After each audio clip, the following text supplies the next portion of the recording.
Day 3, Calc 1, lesson number 8, and in the correct book, it is section 1-8. I'm still using this book because my book got lost in the mail, so this is really 1-8. If you have this book, it's 2-5. At any rate, today we're going to be looking at continuity. I started getting a little bit excited, and I almost skipped this because the next section coming up, we're going to look at defining derivatives, and I just can't wait to get into the meat of calculus. So you're thinking, what? This isn't calculus? No, it is. It's just I really like to get into the problem-solving part. So first, though, we have to make sure that we're solid on understanding some things. And one of the things that we have to make sure we're solid on is making sure we know when a function is continuous. So the definition of continuous at a number a is if you have a limit as x approaches a of f of x, if you substitute that in and that limit is the same as that value, then it's continuous. In other words, come over here and look at the graph. If I find the limit as x approaches a here, it's going to be whatever that red dot is. If that red dot is also the answer when I substitute a into my function, then it tells me that this is continuous and there's no hole there. So there are three tests that we have to do when we're looking at continuity. And these are important. You have to do all three. First, you have to see is f of a defined? Because if it's not, if you put a in and it's not defined, then you know that it's not going to be continuous. After that, you're going to see if the limit as x approaches a of f of x exists. So these two things have to exist first. And then finally, they have to be the same. Okay? So let's take a look at some examples. Example 1. Here we have a pretty crazy looking graph. Comes down here, stops, jumps back up here, and then at this point it goes up here. So when we're looking at continuity, we're going to be looking on a certain interval, a certain area, or a certain location to see if it's continuous. This entire graph is definitely not continuous. We see several holes and breaks. Figure 2 shows a graph of a function at which numbers is f discontinuous and why? Well, we can see at 1 it's discontinuous because it's undefined. We can also see at 3 it's discontinuous. It's defined here at 3, but if we looked at the limit doesn't exist because as we approach from the left and from the right, we're going to get different values. So it's not going to be continuous because this doesn't exist. This has an answer, but they're not the same. Likewise, over here, it's not continuous because when I approach from both sides, I do get the same value from the left and right. So I do get a limit. However, my value when I substitute a in is way up here. So once again, these two are not the same. So again, over here, if I'm looking at a limit and I go from left to right, I'm going to get different values. Even though I have a value here, it's not the same. Similarly here, not the same. So these three areas are where they're discontinuous. Three types of discontinuity you can have. Just not existing at all. It might exist but not be the same as a limit, or the limit might not exist. And the limit exists, but it's not the same as the actual point. Okay, so let's take a look at these functions and see if they're continuous or discontinuous. All right, here we have f of x. We have a quadratic formula on the top, linear on the bottom. We want to know if this is a continuous function. Now, we're looking at continuity in general here. We're not looking at a specific point. So we notice that on the bottom, if we plugged 2 into this function, we will get 0 in the denominator. So it's going to be discontinuous at 2. B, we're looking at it as it approaches 0. When it's not 0, it's 1 over x squared. When it is 0, it's 1.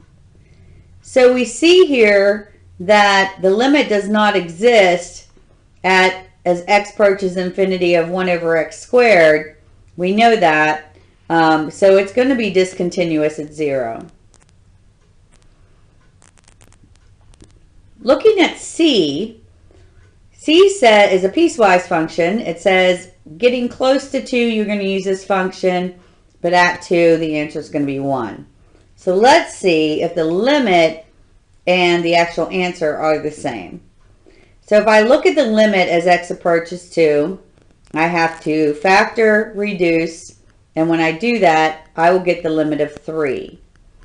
The limit of 3 is not going to be the same as the value at 2, because the value at 2 is 1. So since those two are not the same, then it is discontinuous. Now I have a greatest integer function. So let's take a look at it.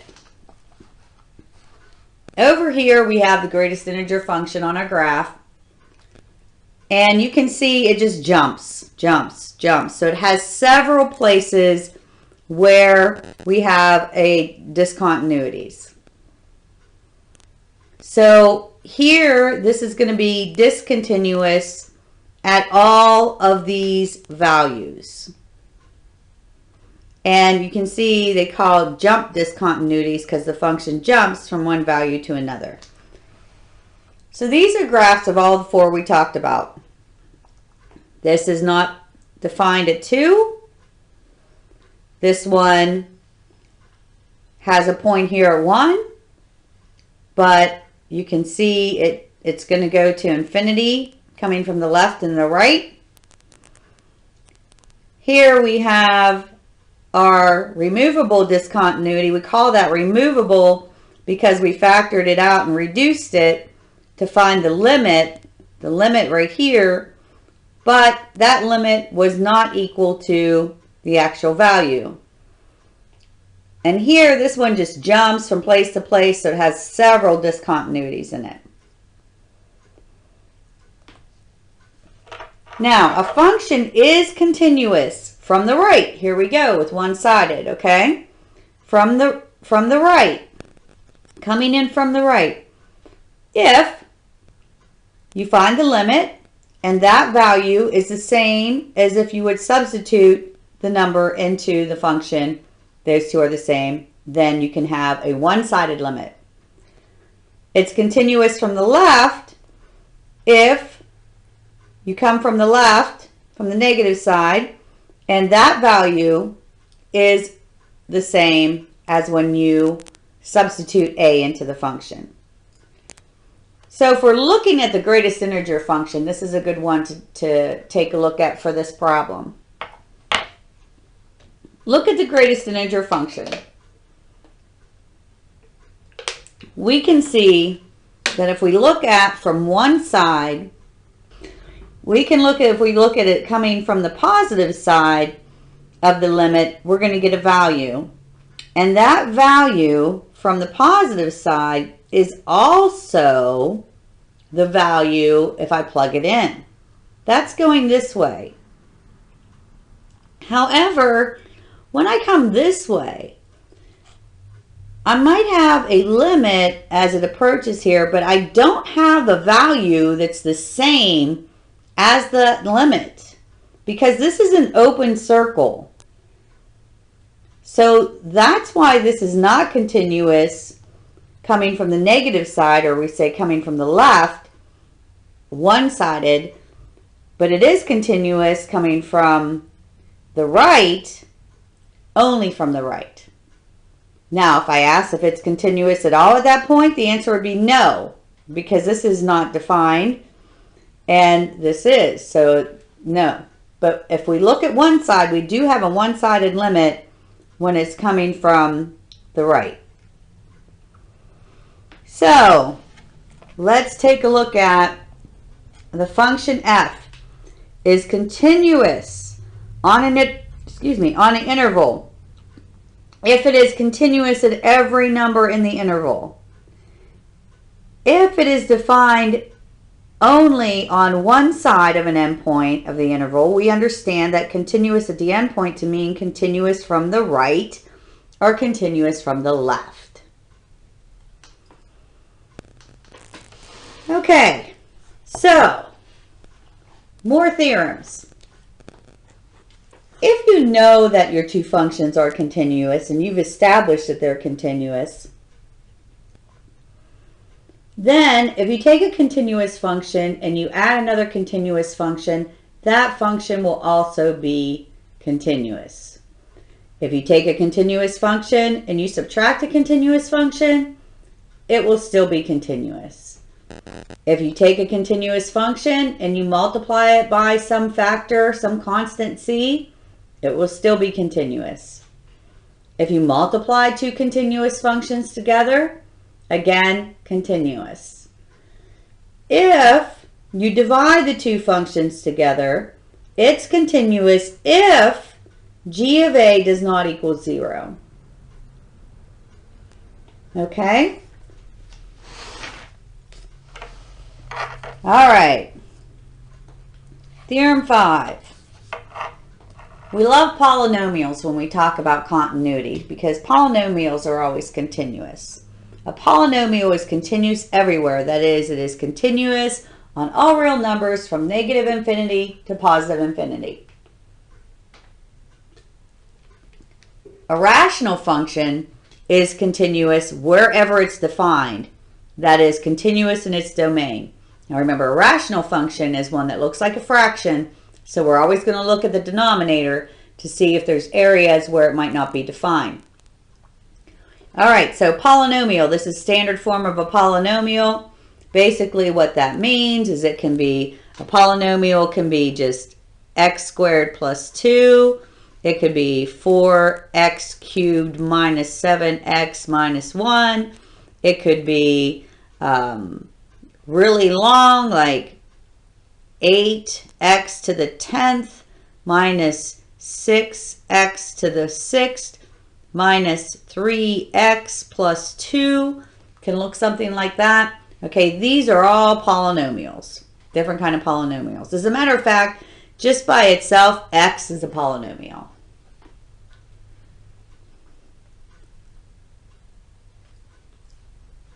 Now, the fraction is also, again, this is what a fraction is. It's a polynomial over polynomial. So you're going to check the domain. So that takes us to example 5. Okay, example 5, we're going to check this out and see if it is continuous. We have a polynomial on the top and a polynomial on the bottom, so we know that by themselves, those are continuous. But what is the domain? We see that we will get 0 here at 5/3. If we take the bottom and set it equal to 0 and solve, that's how we find out where our denominator would be 0. So I want to find the limit, as it says, at x approaches -2. Now let's find the limit at x approaches -2. And if I place -2 into my function, which I can because it doesn't give me 0, so I plug it in there. When I do that, I will get -1/11. So it turns out that I get my value. And most familiar functions, as they tell you, are every number in their domains are continuous, most of them. However, there are some that are not. We talked before about the example which had the circuit, turn off, turn on, turn off, turn on. Well, that's not going to be a continuous function because when you turn it off and turn it on, you're going to have different values. And then there are some functions like this tangent function here that are continuous in certain domains, but in areas have vertical asymptotes where they're not continuous. So it depends on where you are examining it at. Again, you can still say that this is continuous on certain intervals. You wouldn't say the entire thing across is continuous, but you could say that it's continuous, maybe greater than this and less than this. So it depends on where you're examining it. The book reminds us that the discontinuities of tangent would either be at plus or minus pi over 2, plus or minus 3 pi over 2, plus or minus 5 pi over 2, and so on. Okay? So it has these basic discontinuities. Other than that, it's continuous. So Theorem 7 says, following types of functions are continuous everywhere in their domains. That doesn't mean everywhere. It means everywhere in their domain. So you have to look at the domain first. So we have polynomials, we have rational functions, we have root functions, we have trigonometric functions, inverse trig functions, exponential functions, and logarithmic functions. Whew, okay? So pretty much a lot of them that we have studied so far. Now example 6 is asking us, where is this function continuous? So we have a whole lot of parts here. We do know that from Theorem 7 up here, that ln x is continuous, and we know it's continuous for greater than 0. We do also know that the inverse tangent is continuous, okay, because inverse tangent flows along the horizontal. So by Theorem 4, we could say that that tells us by ln x and the inverse tangent, they are continuous as long as you're going to be greater than 0. Again, has to be greater than 0 because the natural log is only greater than 0. So again, we're intersecting the two domains to see. So by part 1 of part 4, we know that's continuous. Now let's look at the denominator. The denominator is a polynomial, so we know it is continuous everywhere. Okay? However, we do know that it is not defined when we factor this at 1 and negative 1. We don't care about the negative 1. Why? Because we already knew that our numbers had to be greater than 0. So we don't care about the negative 1. So I'm going to put that note over here. So we have x plus 1, x minus 1. If I set those equal to 0, I get x equals plus or minus 1. I don't care about the minus 1 because I'm looking at greater than 0. So the only value I care about is 1. And that's why when I take a look at where it's continuous, I can say that it's continuous from 0, that's where I started, greater than 0, 2 but not including 1, and then from 1, greater than 1, to infinity. Okay? So again, you have to continuously check where your domain is to make sure your value is continuous. All right, let's take a look at another one. Let's look at example 7. We have the limit as x approaches pi, sine x over 2 plus cosine x. Now, Theorem 7 also tells us that sine x is continuous, and we know sine x is continuous. The function in the denominator is also continuous because 2 is a constant and cosine is continuous. And remember, if we add two continuous functions, then it's continuous. Now we notice that this function is never 0 because cosine of x is going to be greater than or equal to 1. Why? Because this 2, if you remember from our transformations, this 2 raises that up. If it raises it up 2, it's not going to hit the x-axis. So this is continuous everywhere, and this is continuous everywhere. So by definition, it is a continuous function. So if I want to take a look at the limit, the limit as it approaches pi.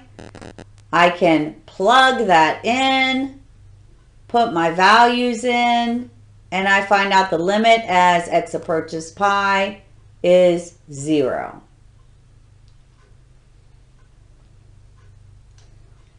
Okay, that takes us to example 8. Example 8 says there's another way you can kind of look at to see if they're continuous or not. If you have a complicated function, you can look at the composition of the function.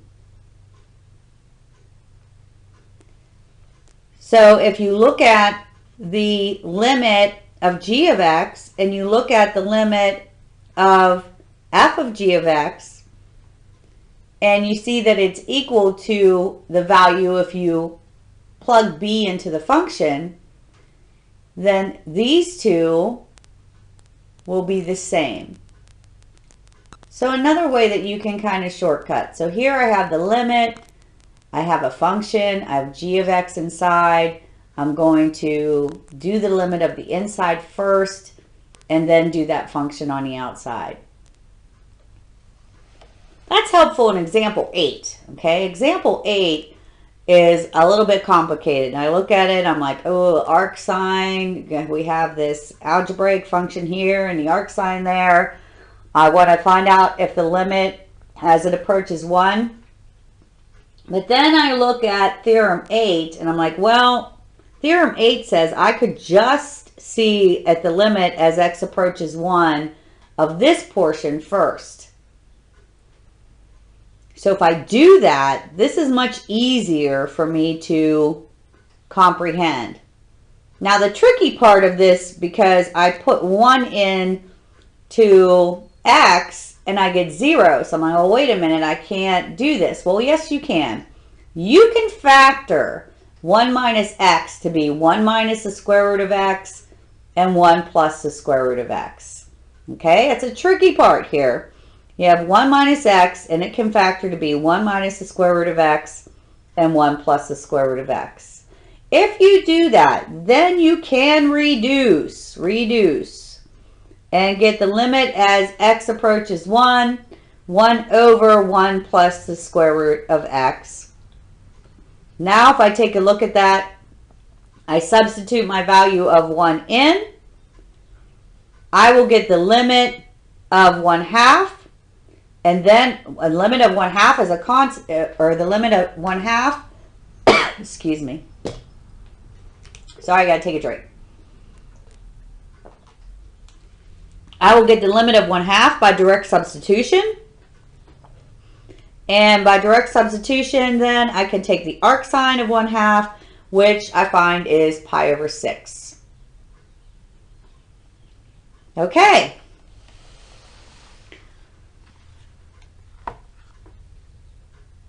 Let's take a look at theorem 9. Theorem 9 says if g is continuous at a and f is continuous at g of a, then the composition is also continuous. So before we didn't look at composition being continuous when we looked at adding, subtracting, multiplying by a constant. Now we're stating that if they're both continuous, then the composition will be continuous as well. Let's take a look at example 9.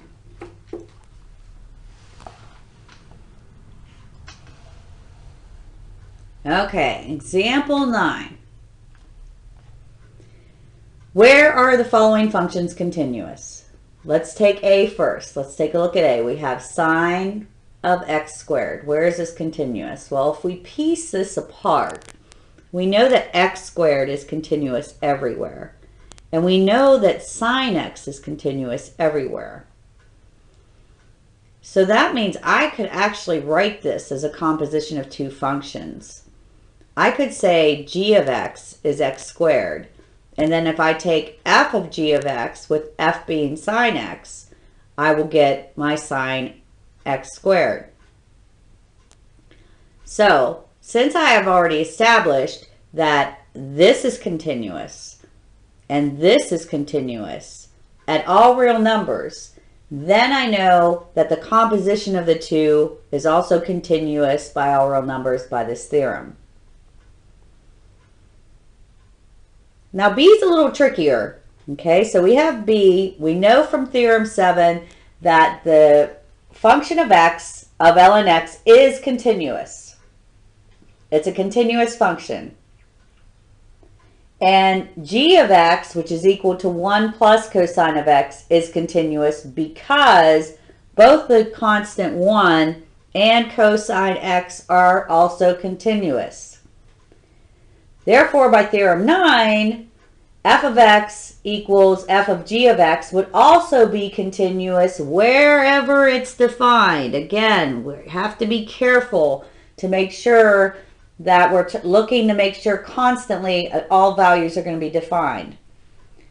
Now, ln of 1, sorry about that, ln of 1 plus cosine x is defined when this is greater than 0 because ln x is greater than 0. So if I'm going to replace this now and for the x, I have to see where this is going to be greater than 0. So when I solve that, I see that cosine of x is going to equal -1. So I say, well, where all is cosine x -1? In several places. It's at pi, it's at 3 pi, and then every 2 pi intervals after that. So this graph over here gives me what that looks like. You can see I have all these discontinuities in this area. So f has discontinuities when x is an odd multiple of pi, but it's continuous everywhere else. So everywhere else it's continuous, but when it gets to these multiples of pi, it is not. Notice, I don't think I pointed this out before, that they use the uppercase letter f when they're showing a composition. So this new function will be the composition of this function. It's not always the case. Sometimes they use a completely different variable here. They might use h of x or something like that. But this is also one of the ways that they will write it. Okay? All right. Now, this next one, intermediate value theorem, is one of those theorems that after we take a look at it, it just really makes common sense. And it says if you have a function and it's continuous on this closed interval. So you have this little interval and this function is continuous. So in other words, we have like A here, we have B here, and we have this like this. And we see this is continuous. There are no breaks from here to here. Everything's good. If we know that it's continuous, let n be any number between there. So n could be anywhere in here.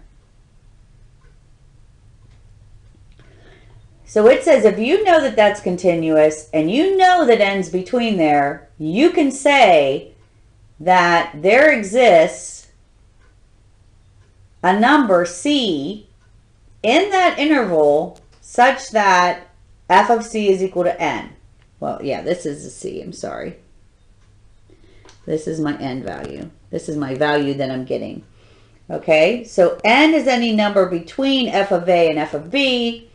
Once again, that's here, f of a, f of b, f of a and f of b. There's a value n here that there will be some kind of number down here that will give me that value because it's continuous. Okay?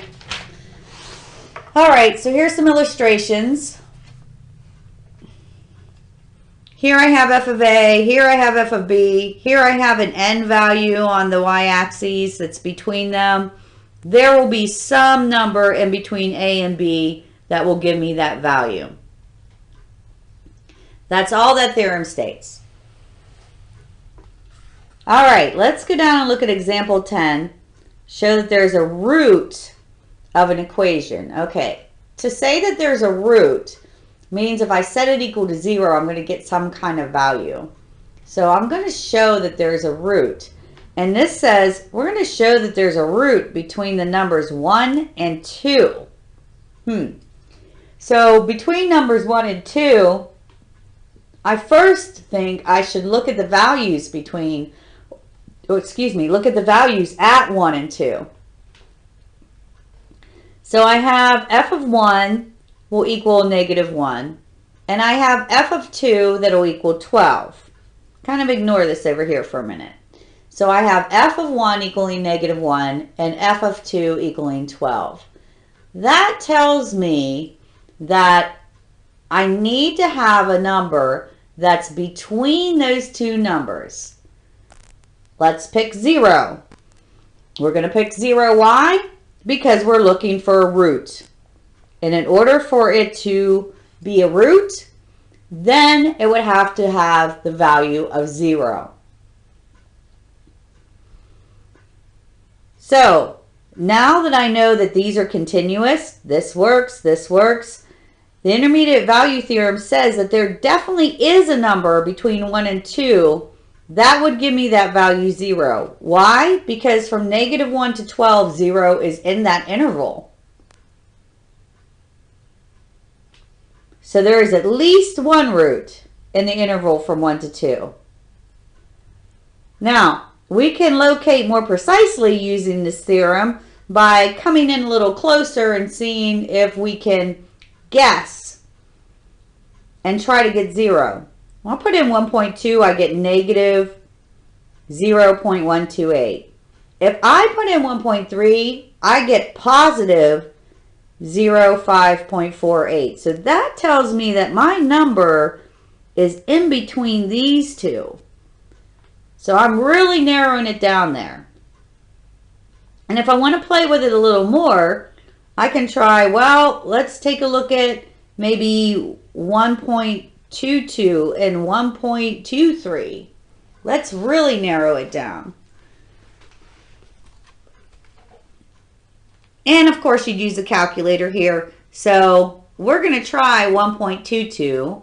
I get a negative value. We're going to try 1.23 and I get a positive value. So I'm like, whoa, okay, so that root is going to be in between 1.22 and 1.23. And that really narrows it down. So if I'm looking for a solution to something, I really like to narrow down the possibilities. And this mean value theorem will help us do that. I'm sorry, intermediate value theorem. Mean value theorem. Cross that out. Okay. All right. That is it for continuity. So congratulations, we have just finished lesson 8 on day 3.